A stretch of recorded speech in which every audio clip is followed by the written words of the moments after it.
እዚህ አፎት ሚዲያ ዩ ሰላም ጣና በልና በስተፈላለየ ቦታን ኩነታትን ኮይንኩም ምድላት አፎት ሚዲያ ተካተሉ ክብራትና ክብራናን ነዚህ ሰዓት ዚ ካብ አፎት ሚዲያ ዝተዳለው ዋናው ምዕባለታት ሒዝናልኩም ቀሪብና ኣለና ሓበራዊ ጻንሕትኩም ሰናካውን በመዕዳም ናብ ዝርዝራቶም ተሰጋጊርና ኣብ ጸገም ትግራይ ዘላቕ መፍትሕ ንምምጻእ ኩሉ ትግራዋይ ግድኡ ከበርክት ተጸዊዖም በኻሊ ዜና ትግራይ ካብ ዝባዊ ውድብ ኢጋድ ኣባልነታ ከም ሰሓበት ብወግዕ ፍሊጥ ኣላ ህጹጽን አንደበታውን ኣኼባ መራሕቱን ተጸዊዕሎም بخالي وغان اب تግራይ አገዳሲ ወፍሪ ከም ዝተጀመረ ዕላው ኮይኑሎ ነዚያቶምን ካልኦት አገዳሲ ዝበልናይ ማዕባልታትን ከነካፍለኩም ኢና ምሳና ጽንሖም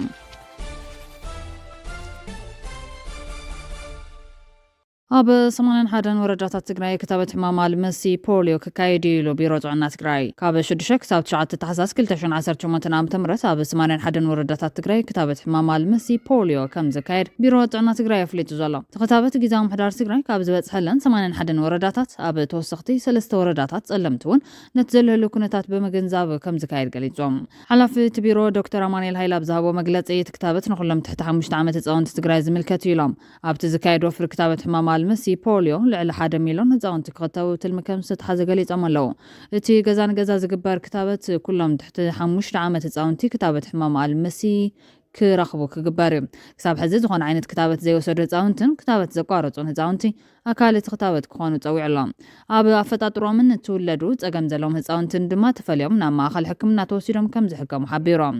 ካብዚ በተወሳኺ ኣዴታት ብሰንኪ ወሊድ ዘጋጥመን ጸገም ምስንጣቕ ማህፀን ፌስቱላ ተፈልየን ክሕከማ ክግበር ተባሂሉሎም ክታበት ሕማም አልመሲ ፖሊዮ ብብርካ ሃገር ሎሚ 3 ታሕሳስ ከም ዝጀመረ ዝገለጹ ሓላፊ እቲ ቢሮ ዶክተር አማኑኤል ሃይለ ኣብ ትግራይ ግን ብሰንኪ ሕፅረት ነዳዲ ዕለት 6 ታሕሳስ ንምጅማር ከም ዝተነው ሓቢሮም ሕዚውን ሕፅረት ነዳዲ ጠንቂ ምትጓል توفرك يهون زملكة منقسطة أكل كحسبلون أقدمو كدالولون تصويهم اللهم بخالي حبريتا بتقراي فتحن رأت عنك الرقاقة أبات فرجة تقراي كابزخون يخون وقنا نتأخوين انكسر حيقباك بلو بريزيدنت العلوى بيت فرجة تقراي أي تمنقسط تغلاق ليتهم أبهلو كنتات فتحن أبات فرجة تقراي مسارة قيرهم بريزيدنت العلوى بيت فرجة تقراي كمزبلوه هزب زل علم حتى تات فتحن رتعن بزقبانو من لاس بعتو بيسرح الليلهم هزبنا وقرداي سليتن قبو فتحن رتعن زل علم حتى تات اللو زبلو توم بريزيدنت أب تقراي فتحن رتعن كرقاقة أبات فرجة تقراي كابزخوني وخون وقننا نتأخوينا بحق مسارة كسر حيقبايلهم أب تقراي قبنات جونوسايد تفتيمهم يوم زولو أي تمنقسو تغلاي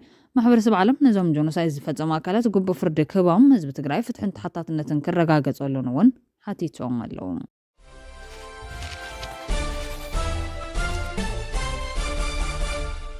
ቻምፒዮንስ አፍሪካ 2025 ዝኾነት ብሽክሌተኛ ጽጌ ካሕሳይ ኣብ ጀርመን ከተማ ላይፕዚግ ምስ ትርከብ ፍልጥቲ ፕሮፌሽናል ጋንታ ቅድም ብሽክሌታ ደቂ ኣንስትዮ ካንዮን ናይ ስራሕ ውዕል ፈሪማ ኤምባሲ ጀርመን ኣብ ኢትዮጵያ ሎሚ ኣብ ዘርጉ ሓበሬታ ከም ዘመላኽቶ ወናኒት ዝለዓለ ብቕዓትን ሻምፒዮን አፍሪካ 2025 ዝኾነት ብሽክሌተኛ ጽጌ ካሕሳይ ምስታ ኣብ ጀርመን ከተማ ላይፕዚግ መደብራ ፍልጥቲ ፕሮፌሽናል ጋንታ ቅድም ብሽክሌታ ጽርግያ ደቂ ኣንስትዮ ካንዮን ናይ ስራሕ ውዕሊ ምፍራማ ኣዝዩ ኩርዓት ዝፈጥር ከም ዝኾነ ገሊጹሎም ኮኸብ ብሽክሌተኛ ጽጌ ካሕሳይ ኣብ ትግራይ ጀመረቶ ውድድር ኣብ ሕዳር 2025 ኣብ ኬንያ ሻምፒዮን ማልያታት ጁኒየር ደቂ ኣንስትዮ ኮይና እያ ዝበለት ኤምባሲ ጉዕዛ ካብ ምዝዋር ብሽክሌታ ሓሊፋ ምልክት ትብዓትን ቆራጽነትን ጻዕርን ብምዃና እውን ኩርዓት ዝፈጥር ክብለት ኤምባሲ ንብሽክሌተኛ ጽጌ ካሕሳይ ዘለዎ ናዳ ገሊጹሎም ብኻሊ ሓበሬታ ኣብ ጸገም ትግራይ ዘላቕ መፍትሒ ንምምጻእ ኩሉ ትግራዋይ ነተበግሶ ሰላም ትግራይ ክድግፍ ተጸዊዖም ኣብ ሓፈሻዊ ጸገም ህዝቢ ትግራይ ብፍላይ ኣብ ታንጸላሊ ዘሎ ሓደጋ ኣለውና حبراو زلع مفتحن ممزا كل تقراوي أو توقسو سلام تقراي كساتفن كدقفن أكابي تتبقسو حقو سابرها طويعم أكاب التبقسو دكتور حقو سابرها مسقازيت أو قحطا وزنو رمضان حيث كم زولو أب تقراي بتستفادرو كوينات محبر ايكونوميون سن البوناون كلولا كام مفتار حليفون نابحتو اللون حدا قاز غدلو كونو تاتي زلو كابز زلو تقام موات زخون دما كوينات زيكونا ساب سلام استمسرت زتن مهين ترحيوم مبرع أفريقيا بفلاي دما حزبنا أو كينات لمدالو يزولو توم أكامي يوهن مبار بكينات أقامات بزلعنات مفتح كم زي قال حزب تقراي يخون حزب تيبيا بعلو مسكر يلام كم قالت دكتور حاجوس مفتح أقام تقراي أكال مفتح أقام تيبيا مخان بممان استبقسو أب تقراي لوطي سلام فتحي حويتن لمعاتن ممتاز زعلما يوم حزب تقراي حقا من قسطا مسل تطايم أبزا هاجر كرخوز قبا مسل ويربحا بقبو كركب كخلا لوزبلو دكتور حاجوس أبرا وانا علامات توقسون أب محبراوي إيكونومي وبوليتيكا بحفشا أب تقراي زلو تقامات نملوات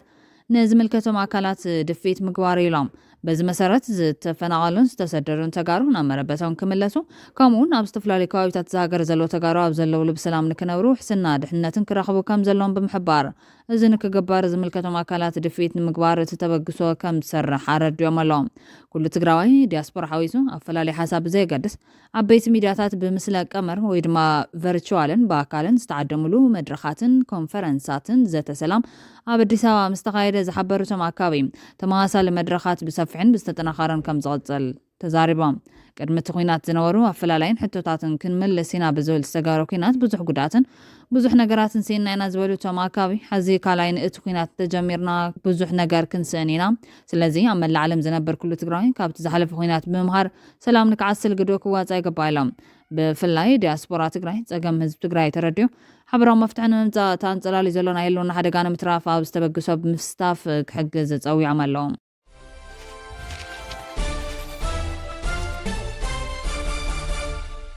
ኣመራርሓ ኣብያተ ዕዮ ጊዜያዊ ምሕዳር ትግራይ ኣብ ኣፈጻጽማ መደባት መንግስቲ ዘትየሎም ትማልዕ 2 ታሕሳስ 2018 ዓ.ም ኣብ ከተማ መቐለ ኣዳራሽ ሓወልቲ ሰማዕታት ዝጀመረ ገምጋም መደባት መንግስትን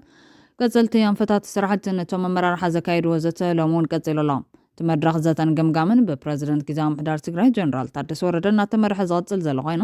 ሕሉፋት ስራሕቲ ብምግምጋም ቀጸልቲ ኣንፈታት ተነጢሮም ክቕመጡ እዮም ተባሂሎም። እዚ ከም ዘሎ ኮይኑ ኤርትራ ካብ ዞባዊ ውድብ ኢጋድ ኣባልነታ ከም ዝሰሓበት ብወግዕ ፍሊጣ። ሚኒስትሪ ጉዳያት ወጻኢ ሃገር ሎሚ ኣብ ዘውፅኦ ጋዜጣዊ መግለጺ እቲ ውድብ ዝተዋሃቡ ሕጋዊ ሓላፍነት ኣይፈጸመን ክብል ይወቅስ። ኤርትራ ካብቲ ውድብ ክትስሕብ ዝወሰደቶ ውሳነ ንዋና ጸሓፊ ኢጋድ ብወግዒ ኣፍሊጣቶ ኣላ ይብል እቲ ካብ ኣስመራ ዝወፅኦ መግለጺ። እታ ነዊሕ ዓመታት ኣባልነታ ካብ ኢጋድ ስሒባ ዝነበረት ኤርትራ ኣብ ሰነ 2023 ናብቲ ውድብ ከም ዝተመለሰት ይዝካር። ኤርትራ ኣብ ሰነ 2023 ኣባልነታ ዝሐደሰትሉ ምኽንያት እቲ ውድብ ክጽገንን ሕሉፍ ጌጋታቱ ክእርምን ዝቐረበሉ ምሕጽንታ ኤርትራ እዚ ንክህብዩ ካብ ዝብል ተስፋይ ነይሩ።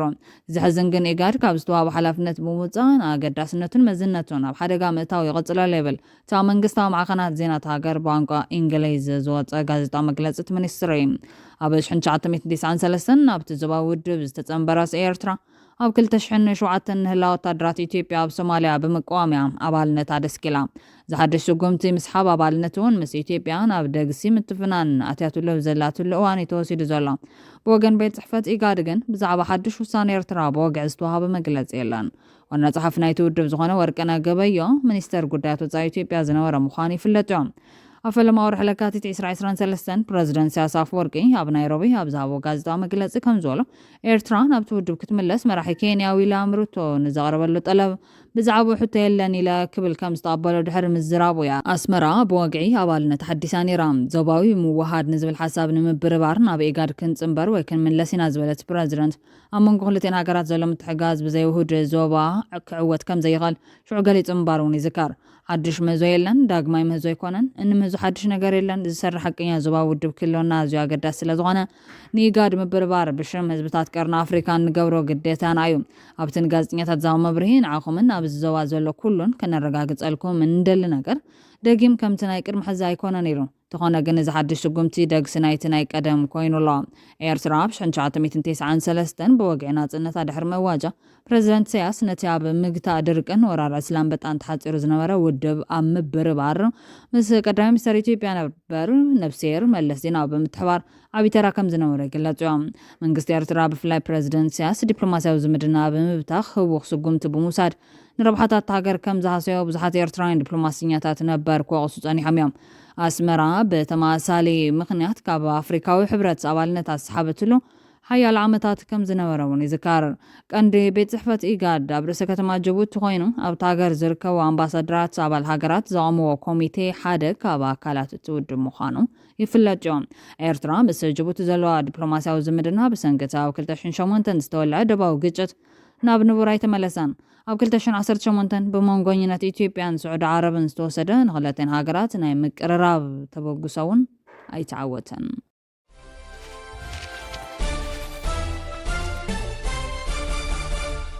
መራሕቲ ደቡብ ሱዳን ቅድሚ ምርጫ 2026 ኣብ ስምዕ ሰላም 2018 ምምሕያሻት ንምግባር ተኣኪቦም ፕረዚደንት ደቡብ ሱዳን ሳልቫኪር ማያርዲት ዝፀውዕ ሳሕቲ ኣብቲ ሃገር ዝገበረ ኣኼባ ፖለቲከኛታት ድሕሪ ምክያዱ እቶም ተዛተይቲ ንልሙጽ መስርሕ ምርጫ 2026 ይዕንቅፉ እዮም ዝበልዎም ኣብ ስምምዕ ሰላም 2018 ዝነበሩ ድንጋጌታት ንምቕያር ከም ዝተስማዕምዑ ኖርዝ ኣፍሪካ ፖስት ኣብ ናይቲ ማሊ ዜና ሓቢሩ ኣሎ። ዝርዝር ናይቲ ምትዕርራይ ዛጊድ እኳ ተዘይተገለጸ ንዑ ተተግበር ብሚኒስተር ፍትሕቲ ሃገር ትምራሕ ካብ ኣባላት ባይቶ ሶሞያ ሓገን ተቃውምቲ ውድባትን ዝተዋፀአት ኮሚቴ ቆይማ ስርሓ ምጭማራ ግን ተፈሊጡሎም ተተበግሶ ሰፊሕ ፖለቲካዊ ውክልና ዘረጋግጽ ምዃኑ በአዎንታ እኳ እንተተገለጸ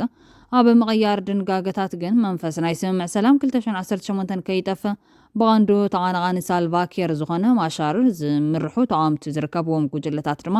ካብቲ መደብ ከይውገዙ መተሓሳሰቢ ቀሪቡሎም። ብኻልእ ሓበሬታ ኣምባሳደር ኣሜሪካ ኣብ ቱርክን ፍሉይ ልኡኽ ሶርያ ቶም ባራክ ቱርኪ ኣብ ጋዛ ኣብ ዝካየድ ኣህጉራዊ ሓይሊ ዓቃብ ሰላም ምክፋላ ንርጋእቲ እቲ ዞባ ጠቓሚ ከም ዝኾን ገሊፆም። እቲ ኣምባሳደር ንጋዜጣ ጀሩሳሌም ፖስት ኣብ ዋሽንግተን ኣብ ዝሃቦ መግለፂ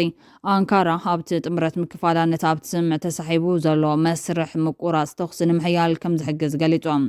ኣምባሳደር ቶም ባራክ ምኽንያት ምምራፅ ቱርኪያ ኣብ ዝግለጸሉ ዘለዋን ክልተ ቀንዲ ነጥብታት ኣቕሪቦም። ቀዳማይ ቱርኪ ኣብቲ ዞባ ሰፊሕን ኣድማዕን ናይ መሬት ስርሒት ናይ ምክያድ ዓቕሚ ኣለዋ። ካልኣይ ድማ ዲፕሎማስያዊ ዝምድናታት ኣንካራ ምስ ሃማስ ትገብሮ ዘተን ዝምድናን እዚ ድማ ወጥሪ ንምንካይን ነቲ ኩነታት ንምርግጋዕን ዝሕግዝ እዮም። ይኹን እምበር እዚ ናይ ኣሜሪካ ኣማመ ብእስራኤል ቅቡል ከም ዘይኮነ ቅድሚ ሕዚ ዝተዋሃቡ ርእቶታት ይሕብሮም። ቀዳማይ ሚኒስተር እስራኤል ቤንጃሚን ኔታንያሁ ኣብ ወርሒ ጥቅምቲ ኣብ ጋዛ ምውፋር ሰራዊት ቱርኪ ንእስራኤል ቀይሕ መስመር ምዃኑን ፈጺማ ከም ዘይተቐበሎን ገሊጹ ነይሮም። ሚኒስተር ጉዳያት ወጻኢ ጌዲዮን ሳር ፕረዚደንት ቱርኪ ረሲብ ጠይብ ኤርዶጋን ኣብ ልዕሊ እስራኤል ዘለዎ ጽንዕቶ ኣሞ ብምጥቃስ ሰራዊት ቱርኪ ኣብቲ ኣብ ጋዛ ተዋፊሩ ዘሎ ሓይሊ ቦታ ከም ዘይብሉ ገሊፆም። እዚ ሓዱሽ ርእቶ ኣምባሳደር ኣሜሪካ እስራኤል ቅድሚ ሕዚ ዝነበራ ጽኑዕ መርገጽ ክትቅይር ድዩ ወይስ ምስ መሻርክታ ኣብዚ ጉዳይ ምፍልላይ ክትፈጥር እያ ዝብል ሕቶታት ኣልዒሉሎም።